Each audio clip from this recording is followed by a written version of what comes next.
Dear student, आपका अपने YouTube channel R K. Verma math special में फिर से स्वागत है दोस्तों। और जैसा कि मैं बता दूं कि बीच में एक दिन गैप हो गया, यानी कल का वीडियो नहीं बन पाया। कहीं मैं किसी काम से बाहर चला गया था, इसी वजह से वीडियो बन नहीं पाया। लेकिन आज फिर से मैं कंटिन्यू कर रहा हूँ, ठीक है। रही बात इससे छोटा वीडियो बनाया, इससे पहले वाला जो पार्ट 3 था तो उसमें हमने छोटा वीडियो बनाया। वजह भी बता दिया था कि उस दिन इसलिए वीडियो नहीं बन पाया था कि इधर साउंड चल रहा था, और साउंड चलने की वजह से वो आवाज़ आपको सुनाई देता है। इसी वजह से हम इस चीज़ को वहीं पर स्टॉप कर दिए थे। लेकिन आज इस चीज़ को हम कंटिन्यू करेंगे, ठीक है। क्या करेंगे? कंटिन्यू करेंगे। जैसा कि मैं आपको बता दूं कि पूरी टॉपिक आपको आज पूरा का पूरा मीडियन का पढ़ने को मिलेगा। मीडियन में आपको क्या पढ़ना है? मीडियन में आपको पढ़ना है कि माध्यिका हम कैसे निकालते हैं, यानी माध्यक कैसे निकालते हैं। पूरा शुरू से अंत तक पूरी चीज़ें आपको, पहले हम थ्योरी पे चलेंगे, थ्योरी से फिर फार्मूले पे चलेंगे, और फार्मूले से फिर हम कॉन्सेप्ट के अनुसार क्वेश्चन को करेंगे, ठीक है। और 2 क्वेश्चन में कराऊंगा, जिससे आपका पूरा का पूरा क्वेश्चन क्लियर हो जाएगा, कोई दिक्कत नहीं होगा, ठीक। समांतर माध्य का वीडियो आपने बहुत अच्छे से देखा, इस बात का मुझे बहुत खुशी हुआ।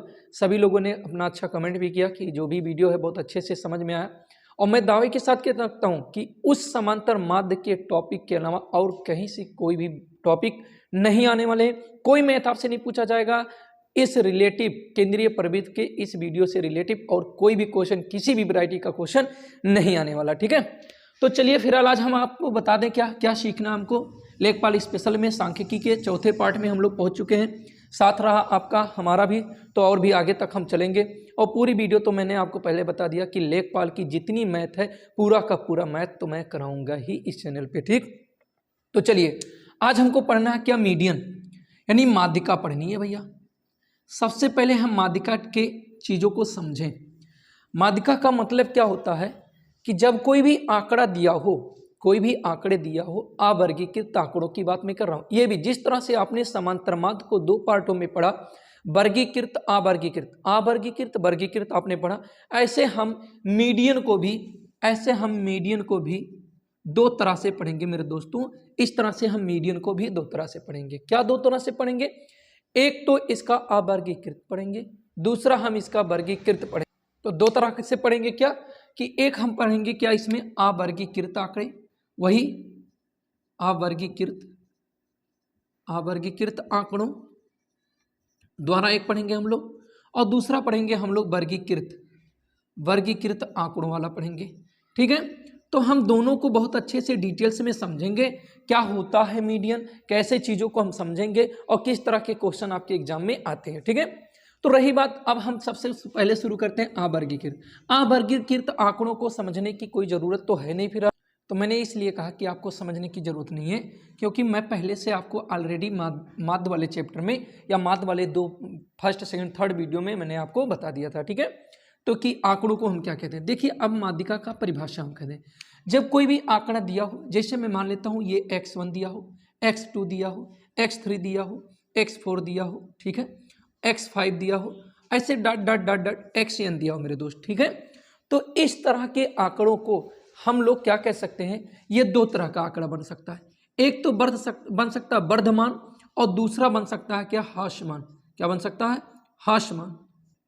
ह्रासमान। इसका मतलब क्या हुआ, ये जो आपका आंकड़ा दिया हो, इस आंकड़े को या तो बढ़ते क्रम में लिख दो, किस में लिख दो, या तो बढ़ते क्रम में लिख दो, और या तो हम उसी को घटते क्रम में लिख दें। किसमें मेरे दोस्तों?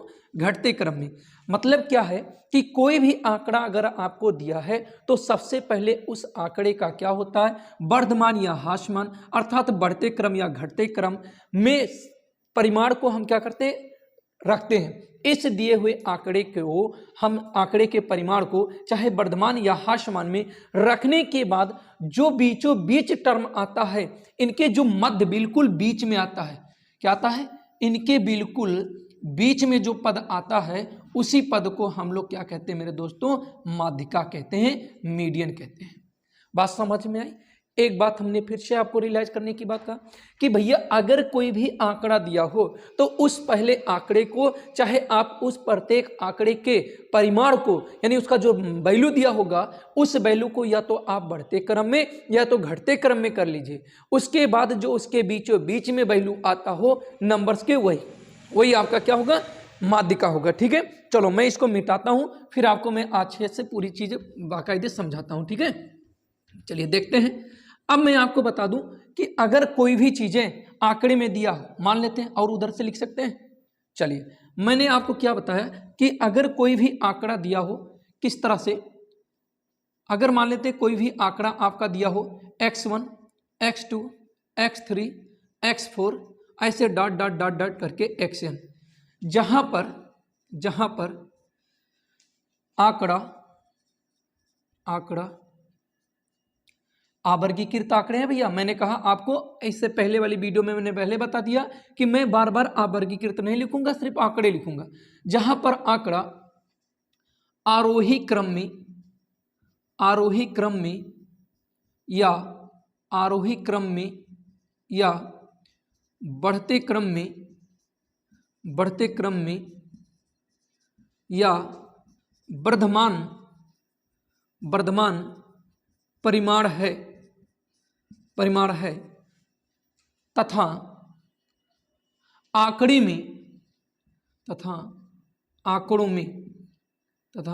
में पदों की संख्या, बहुत बेहतरीन रूल मैं आपको बता रहा हूं, पदों की संख्या विषम है। पदों की संख्या को आपने किससे दर्शाया? n से दर्शाया मेरे दोस्तों। पदों की संख्या को आपने n से दर्शाया, तो पदों की संख्या जो है वो विषम है। तब क्या होगा? तब माध्यिका बराबर होगा n+1/2 में पद का मान। यही आपका फार्मूला बन गया। या इसी को आप कह दें कि जो आपने कहा कि जो आपका आंकड़ा दिया होगा उस आंकड़े के परिमाण को आप आरोही या अवरोही, मैंने तो यहाँ पर आरोही बढ़ते क्रम में मैंने सेट कर लिया, या वर्धमान परिमाण के रूप में लिख लिया। तो ये चीज वर्धमान परिमाण का मतलब बढ़ते हुए क्रम में आपने लिख लिया, और जब बढ़ते हुए क्रम में आपने लिख लिया तब माध्यिका के लिए बीचों बीच का पद चाहिए। तो वो बीचों बीच का पद कैसे हम निकालेंगे?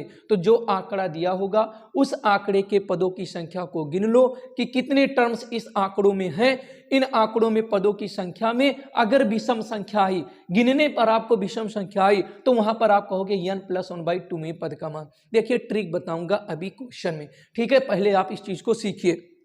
अब मैं अगर आपसे ये कहता हूं कि कोई आंकड़ा, एक क्वेश्चन लेकर कोई आंकड़ा इस तरह से दिया है 1, 2, 3, 4, 5 और 6 और एक दे दें 7, तो अब यहां से हमें कहता है 2, 2, 4 और 2, 6 एक साथ, यानी 1, 2, 3, 4, 5, 6, 7। इसमें पूरे कितने टर्म है मेरे भाई? 7 टर्म है, यानी 7 टर्म्स हैं। अब इसमें 7 टर्म्स हैं और सभी के सभी क्या हैं? असेंडिंग ऑर्डर में लिखे मेरे भैया। असेंडिंग ऑर्डर में लिखे हैं मतलब बढ़ते क्रम में लिखे हैं, अर्थात इसको रीअरेंज करने की जरूरत नहीं है, ठीक है? ये मैं ऑलरेडी इसको रीअरेंज फॉर्म में ही लिख दिया। अब इसमें इसकी माध्यिका की बात होती है, तो मैं आपको बताया कि जितने टर्म होते हैं, अभी देखिए ट्रिक भी बताऊंगा, पहले आप बेसिक पे इस फार्मूले पे समझिए। मैंने कहा कि इसमें 7 टर्म है, अगर यहाँ n की जगह पे 7 रखा जाएगा तो 7 + 1 हो जाएगा और बटे 2, यानी 7 + 1 बटे 2 में पद का मान, 7 1 8, 8 बटे 2 में पद का मान। अगर 8 बटे 2 में की बात करेंगे तो चौथे पद की मान कहेंगे। चौथे पद का वैल्यू क्या होगा? 1, 2, 3 और 4, चौथे पद का वैल्यू 4 होगा। बोलो हाँ या ना? चलो कोई दिक्कत? ये 8 बटे 2 नहीं दिख रहा था क्योंकि यहाँ रिंग लाइट जो है उसका फोकस यहाँ पर है। तो 8 बटे 2 का मतलब चौथे पद का मान, ठीक है? तो चौथे पद का मान अगर आप देखें तो 1, 2, 3, 4, इधर से भी उतने पर होगा, इधर से भी उतने, 1, 2, 3 और 4, यानी चौथे टर्म्स पे जो वैल्यू होगा उसी आंकड़े के मान को हम लिख देंगे और वही हमारा आंसर होगा। अब रही बात वो ट्रिक आपको सीखनी है जिस ट्रिक के लिए आप परेशान हैं। दोस्तों ट्रिक कुछ नहीं होता, फिर भी मैं आपसे कहूँगा, देखिए ट्रिक जो बनता है वो कॉन्सेप्ट पे बनता है। जब आपको कॉन्सेप्ट मालूम है तभी आपका ट्रिक बनेगा।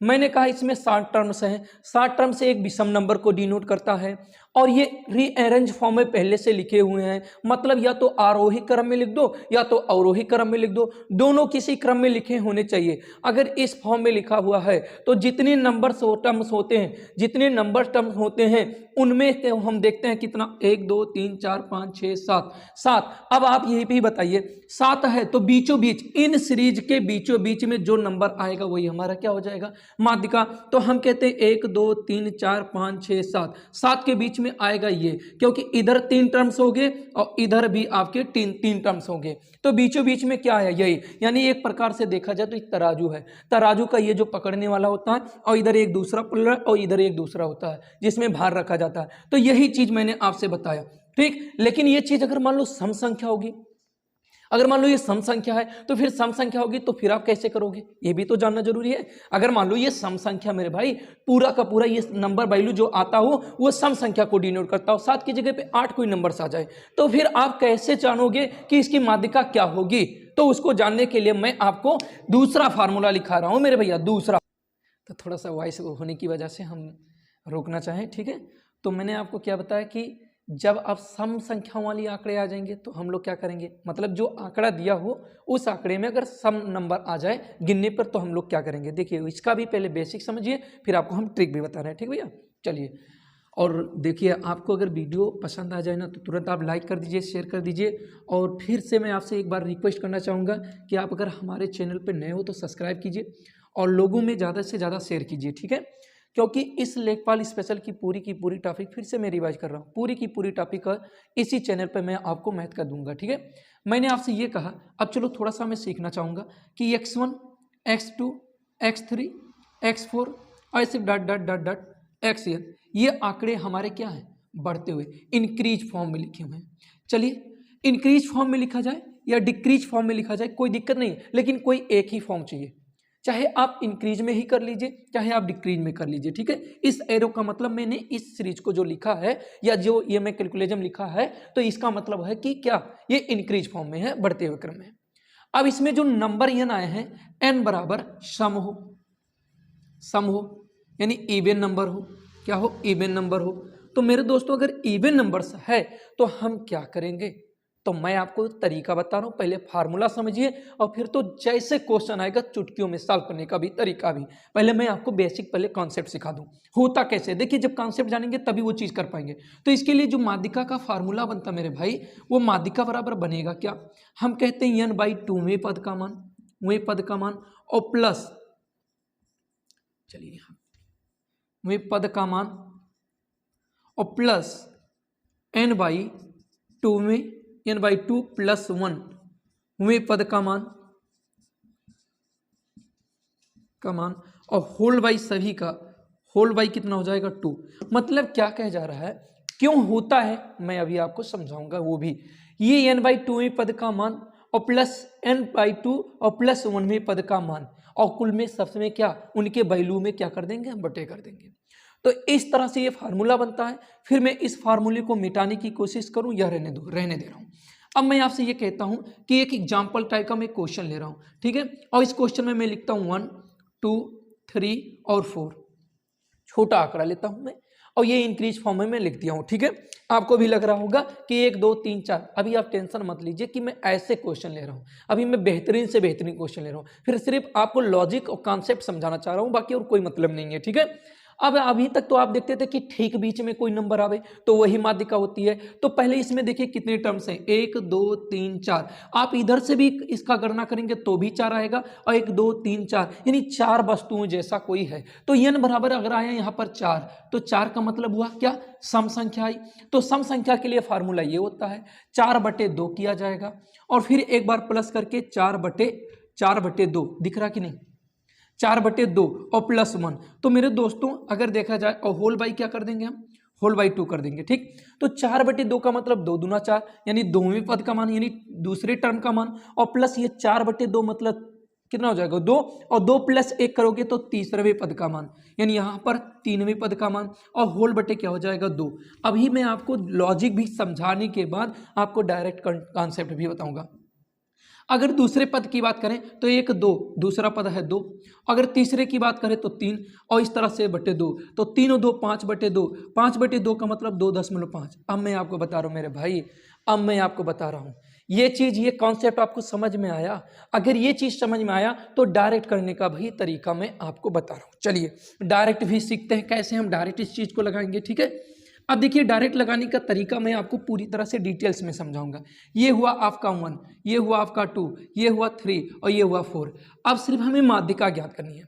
माध्यिका ज्ञात करने के लिए हमको क्या करना पड़ेगा, मैंने आपको तरीका ये बताया कि जो भी आंकड़ा दिया हो उस आंकड़े का बीचों बीच वाला जो पद होगा, चाहे पहले आंकड़े को आप इंक्रीज फॉर्म में, पहला काम करेंगे आंकड़े को इंक्रीज या डिक्रीज फॉर्म में लिखेंगे, असेंडिंग ऑर्डर में लिखिए या डिसेंडिंग ऑर्डर में लिखिए, किसी एक ऑर्डर में आपको लिखना पड़ेगा।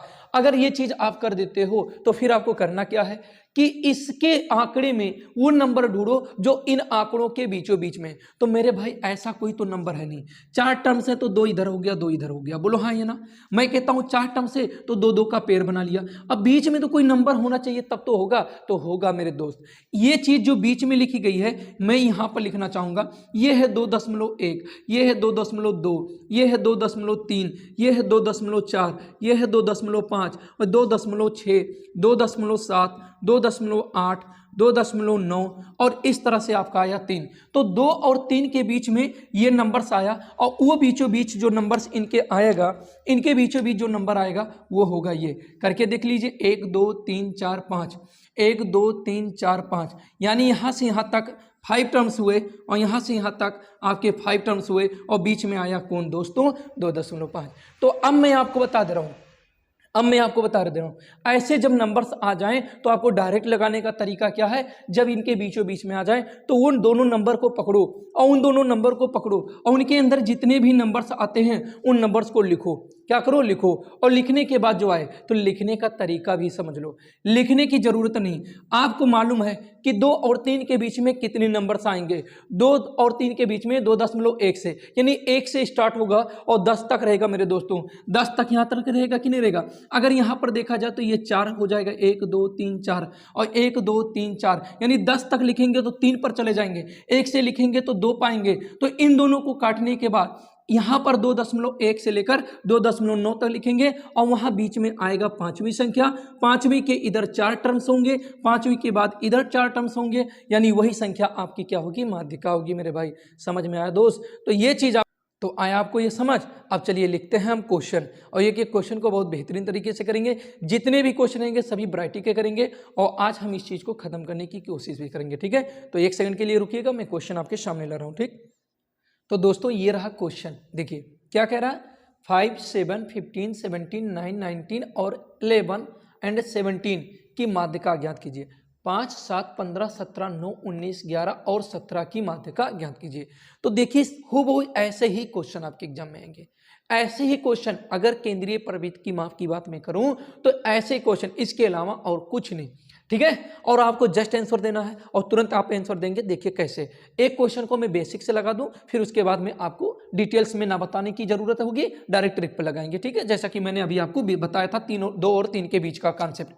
तो देखिए पहले हम क्वेश्चन को क्या करते हैं, पहला देखिए, जब कभी भी सीरीज देगा ना, ये आंकड़े जब कभी भी देगा मेरे दोस्त, तो ये आंकड़े देने के साथ साथ इंक्रीज या डिक्रीज फॉर्म में नहीं देगा, वो आपको क्या करेगा, मिक्स फॉर्म में देगा और उसी को सबसे पहले आपको सेट करना है। तो इसमें सबसे पहले अच्छा हम लिखना चाहते हैं तो सबसे पहले क्या लिखें, हम सबसे पहले छोटा नंबर लिखें। क्या लिखें, छोटा नंबर, ठीक है। तो वो हुआ हमारा 5, फिर हुआ हमारा कौन सा 7, फिर 7 के बाद 9, 9 के बाद फिर 11, फिर 11 के बाद आएगा 15, 15 के बाद 17, फिर 17 के बाद 17 और फिर यहाँ पर आएगा 19। कितने टर्म्स है, 1 2 3 4 5 6 7 8, 1 2 3 4 5 6 7 8, देखते हैं 1 2 3 4 5 6 7 8। चलो, अरे बाप, यहाँ तो और अच्छी क्वेश्चन आ गई, अरे एकदम मजा आ जाएगा। पूछो क्यों मजा आएगा, अब मैं आपको बताऊं क्यों। क्योंकि यहाँ पर देखा जाए तो 2 नंबर्स एक बार रिपीट कर रहे हैं। कुछ लड़के ऐसा करते हैं ना कि देखिए यहाँ पर 17 17 2 बार रिपीट किया है, तो कुछ लड़के ऐसे होते हैं ये तो नंबर गलती से आ गया। नहीं भाई, ऐसी कोई बात नहीं है। अगर कोई रिपीट करने की बात होती है कि 2 बार हो गया तो हाँ संभव है, क्योंकि मैंने आपको जब आंकड़े के बारे में समझाया था तो ये बात बताया था, ये 5 क्या है, ये 7 क्या है, ये 15 क्यों आया है, ये 17 क्यों आया है। क्योंकि मैं समांतर माध्य की वीडियो में आपको बताया हूं, पहले वाले पार्ट में मैंने आपको बताया कि आखिर ये 17 क्या है, 9 क्या है। तो ये चीजें आपको मैं बता दूं, ये 17 दो बार भी आ सकता है, 9 4 बार आ सकता है। मतलब जितनी बार वो लिखना चाहे कोई गलती नहीं, उसके लिखने से आप कभी भी गलत मत मानिएगा, नहीं तो हो जाएगा क्वेश्चन गलत आपसे, ठीक है। चलिए अब मैं आपको बता रहा हूं क्या, अगर देखा जाए 8 पद है, देखिए कलम लगा लगाने की जरूरत नहीं, आपने सही कर लिया। फिर आप 8 पदों की बात कर रहे हो, 8 की बात करते हो तो 8/2 हो जाएगा। 8/2 का मतलब हुआ 4। अगला पद क्या होगा 4 और तुरंत उसके बाद यानी 5वां पद। अब दोस्तों मेरे चौथा पद इसमें क्या 1 2 3 और 4, चौथा पद हुआ 11, 5वां पद हुआ 15 और इन दोनों को जोड़ लीजिए, 5 और 1 6 हो जाएगा, 1 1 2 हो जाएगा और बटे 2 ही तो करना था, तो ये हो गया इस तरह से 13 आंसर। अरे मेरे भाई ये 5 सेकंड का काम है। क्या क्या ये 5 सेकंड का काम है। कैसे कैसे मैंने बताया आपको कि पहले नंबर आंकड़े को जस्ट जितनी स्पीड में आप लिख पाओ कि आंकड़े को असेंडिंग या डिसेंडिंग ऑर्डर में लिख लो। अगर आपकी इच्छा होती नहीं पहले डिसेंडिंग का ही मामला किया जाए तो पहले 19 फिर 17 फिर 17 फिर 15 फिर 11 फिर 9 फिर 7 और 5 मैंने लिख दिया, कोई दिक्कत नहीं। और मैंने आपसे कहा कि चौथा पद और 5वां 1 2 3 4, चौथा पद हुआ आपका इतना और 5वां पद हुआ 11, फिर बटे 2 करना है, होगा 26/2 तो 13 तब भी आएगा। तो मेरे दोस्तों आप दोनों तरफ से सीख लिए, क्या असेंडिंग रूप में भी चीजों को सीख लिया आपने और डिसेंडिंग रूप में भी आप चीजों को सीख लिए। ऐसा तो नहीं हुआ, कोई डाउट तो अब बची नहीं होगी, ठीक है। तो मैंने आपको क्या बताया, अगर ये चीजें नहीं आपको समझ में आई तो कोई दिक्कत नहीं है। मैंने आपको बताया कि नंबर को पहले नंबर क्या कीजिए, नंबर को आप क्या कीजिए दोनों नंबर को बांटिए। 8 पद है तो 1 2 3 4, 4 टर्म्स इधर हो गए, 4 टर्म्स इधर हो गए। अब मैं आपसे कहता हूं कि इसके बीच के नंबर्स को लिखो। अब इसके बीच के नंबर्स में कौन आएगा 12 आएगा। अब देखना चाहेंगे आप तो बहुत ज्यादा नंबर आएगा क्योंकि इसके बाद 11.1 11.2 ऐसे सीरीज अगर आप लिखोगे ना तो कहीं ना कहीं आपको परेशान करेगा। तो मैं आपसे कहता हूं इन दोनों को जोड़ लो, इन दोनों को जोड़ लो और इन्हीं दोनों के बीचों बीच का ही नंबर तो आपको चाहिए। इन दोनों को जोड़ लो और इन्हीं दोनों के बीचों बीच का नंबर चाहिए तो वो भी आप टेंशन मुक्ति आपको मिल गई। आप उस चीज से भी टेंशन मुक्त हो गए कि 11.1 11.2 11.3 नहीं लिखना मेरे भाई, कुछ भी नहीं लिखना। अगर 11 से चलोगे ना तो ये 10 संख्याएं 12 तक और उधर क्या हो गया 13 से 13.1 13 करके 15 तक जाओगे। यानी मैं कह रहा हूं 11 यानी कि इस तरह से 11.1 ऐसे ऐसे आप जाओगे 12 पहुंचोगे, फिर ऐसे जाओगे फिर आप 13 पहुंचोगे, फिर ऐसे आप जाओगे 15 तक पहुंचोगे। तो मेरे भाई कोई फायदा नहीं है। यानी 14 जाओगे 14 जाओगे और फिर 14 के बाद फिर 15 पहुंचोगे, इससे कोई फायदा नहीं होगा। आपका आंसर यही क्योंकि 2 नंबर से इधर होंगे 2 नंबर से इधर होंगे। हमने आपसे कहा बिल्कुल नहीं, आप सिर्फ ये बांट लो असेंडिंग या डिसेंडिंग ऑर्डर में करने के बाद इनको ऐसे बांट लो। बांटने के बाद ये और ये टर्म्स आराम से पकड़ो, जिसके बीच की बात आप करते हो जिसके बीच की बात करते हो उन्हीं दोनों नंबर्स को पकड़ो और जोड़ो और जोड़ने के बाद 2 से भाग दो, आपको बीचों बीच का नंबर मिल जाएगा। अरे भाई आपको परिमेय संख्या में सिखाया जाता है, 6वीं क्लास में आप पढ़े हो कि 2 नंबर्स की परिमेय दोनों संख्याओं के बीच का मान निकालना। तो 2 संख्याओं के बीच का मान होता है कि दोनों को जोड़ो 2 से भाग दो, वही आपके बीच का वैल्यू हो जाएगा, ठीक है। तो चलो अगले क्वेश्चन पे चलते हैं, ठीक है। चलिए ये क्वेश्चन आपके सामने है और इस क्वेश्चन को एक बार आप आराम से पढ़ लीजिए, फिर आंसर आपके सामने हो जाएगा। कह रहा 10 छात्रों ने गणित विषय की परीक्षा में निम्नलिखित अंक प्राप्त किए, जैसे उन्होंने 39 14 18 07 17 यानी साथ ही ये 17 34 45 12 32 और 14। तो ये इतने आंकड़े दिया हुआ है, बस तुरंत कुछ करना नहीं है आपको। क्वेश्चन आप पढ़े, क्वेश्चन में सिर्फ आंकड़े को देख लो कितने आंकड़े हैं 1 2 3 4 5 6 7 8 9 और 10, 10 आंकड़े हैं। 10 मतलब सम संख्या हो गई, बोलो हाँ या ना। 10 संख्या मतलब सम संख्या हो गई। अब आप क्या करना है असेंडिंग ऑर्डर या डिसेंडिंग ऑर्डर में लिखो। तो सबसे छोटी संख्या इसमें हो जाएगी 7, ठीक है। उससे बड़ी संख्या आप ढूंढिए, उससे बड़ी संख्या आपकी हो जा रही है 12, उससे बड़ी संख्या आपकी हो जा रही है 14, 14 यहाँ एक बार है 14 यहाँ एक बार है, 2 बार आपको लिखना पड़ेगा 14। अच्छा 12 भी हो गया, 7 भी हो गया।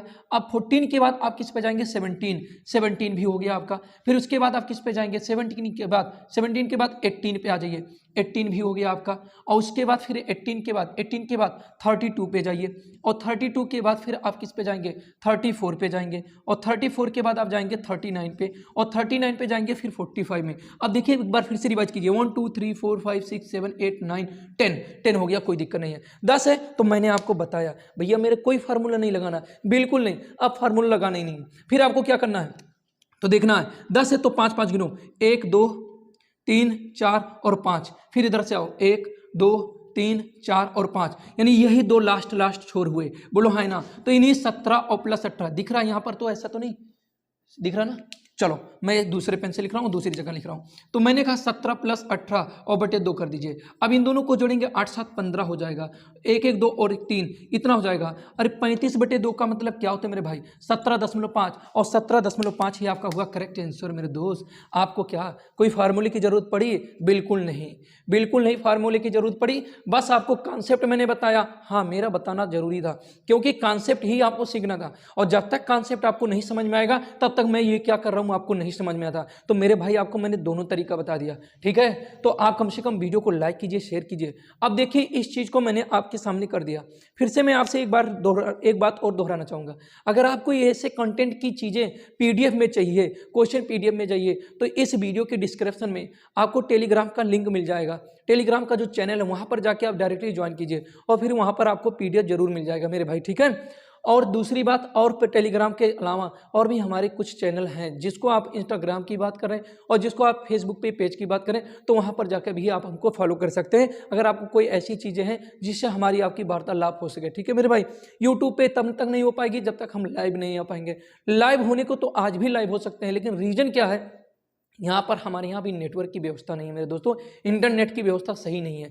अब इस वीडियो को अपलोड करना पड़ेगा, 2-2.5 घंटे इसको अपलोड होने में लगेंगे। फिर सुबह में मैं इसको पब्लिश करता हूँ, शाम को बना रहा हूँ। इस समय कितने टाइम हो रहे हैं देख लो, इस समय 7:11 हो रहे हैं, शाम का 7:11 हो रहा है। तो इस समय हम वीडियो बनाते हैं, फिर इसके बाद इसको कंप्रेस करने के बाद वगैरह जो भी होता है इसको अपलोड करते हैं, अपलोड रात में हो जाता है। तो कहीं ना कहीं अभी हमारे यहाँ नेटवर्क की दिक्कतें हैं, यानी डाटा वगैरह सही से चल नहीं पाता, तो इसीलिए लाइव आने में असुविधा मेरे दोस्तों। लाइव आने को तो एक समय आए थे हम, लेकिन अब नहीं हो पा रहा। अब जिस दिन 10K हो जाएगा मेरे भाई, जिस दिन मैं आपको बता रहा हूँ 10K हो जाएगा, मैं तो बता रहा हूँ कहीं मैं रूम ले लूँगा होटल में जाके, वहाँ की वाईफाई यूज। तो मैं क्या कह रहा था कि ये देखिए 17.5 पहले दिख नहीं रहा, पहले इसको लिखो, ठीक। चलो, तो मैंने क्या कहा कि मैं कहीं ना कहीं रूम ले लूँगा और वहाँ से वहाँ की वाईफाई किसी शहर में जाके, अपने आसपास के जो हमारे बगल का शहर है वहाँ जाके मैं रूम लेके फिर आपसे वार्तालाप करूँगा। मुझसे भी मेरे जितने सब्सक्राइबर हैं उनसे बात करने की बहुत इच्छा होती है, बट दिक्कत क्या है, कमेंट के अलावा और कोई बातें हो नहीं पाती। आपके जितने भी कमेंट आते हैं सभी कमेंट का मैं रिप्लाई करता हूँ मेरे दोस्तों, कोई दिक्कत नहीं है, ठीक है। तो इसलिए आप ये बात ध्यान में रखते हुए चलिएगा कि जितनी भी चीज़ें मैं आपको पढ़ा रहा हूँ, फिलहाल बातचीत होती रहेगी, बातचीत तो होती रहेगी।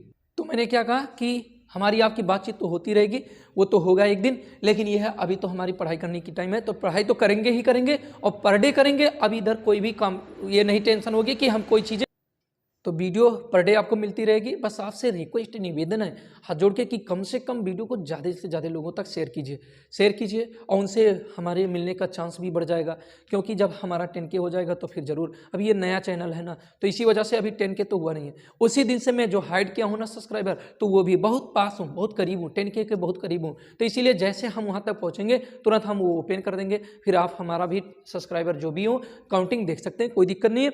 बशर्ते आप छोड़िए उन सब चीज़ों को, मेन मुद्दा क्या है कि हमको लेखपाल स्पेशल में पूरी की पूरी मैथ की टॉपिक करानी है, तो वो कराएंगे, चाहे एक बच्चा पढ़ने वाला चाहे 10 हो, बशर्ते आप अगर जुड़ रहे हैं तो कोई दिक्कत नहीं है। बस यही है कि हमारा सौभाग्य, आपका भी सहयोग है, तो कम से कम हम आप जुड़ सकते हैं, ठीक है।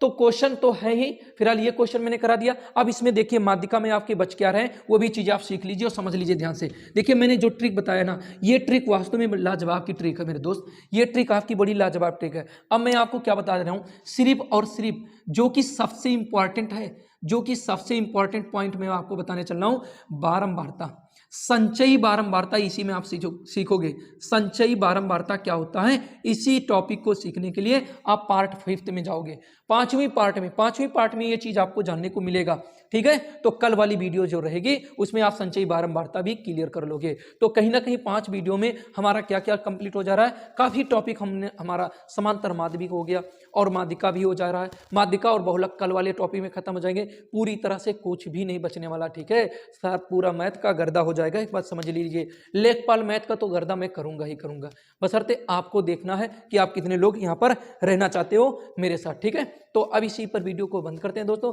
जय हिंद, बाय।